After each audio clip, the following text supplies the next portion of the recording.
Hi everyone, in this video I'm gonna show you how to use keyframes in Adobe Premiere Pro.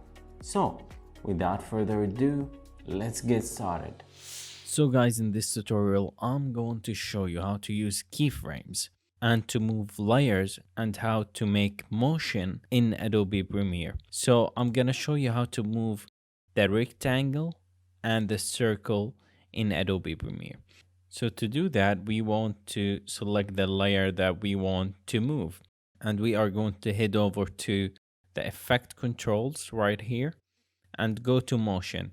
Now, as you guys can see, here is the position of the layer. So I can move it left and right. But now I want it to move by itself. And to do that, we have here like a stopwatch, but it's a toggle animation. So if we press on it, we have here a keyframe. I'm going to drag this timeline to here and I'm going to tell it to move right here.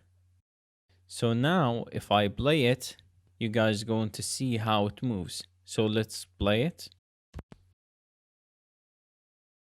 It's really slow. Let me just speed it up by dragging it closer to the other keyframe.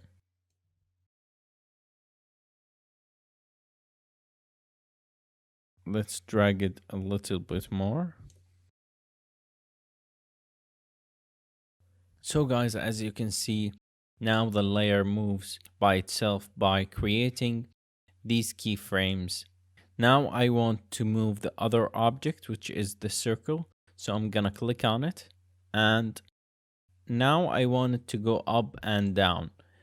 And we're just gonna do the same thing. We are going to press on the stopwatch. And then I'm going to drag this timeline and make it go up. So it created another keyframe. So let's play it.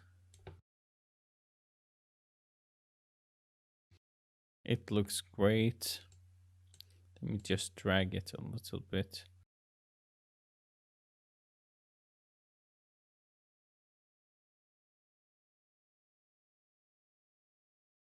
So guys, that is pretty much how you can use keyframes in Adobe Premiere Pro. I hope this video was helpful for you, and I would really appreciate it if you can smash that like button for me, and I will see you in the next video.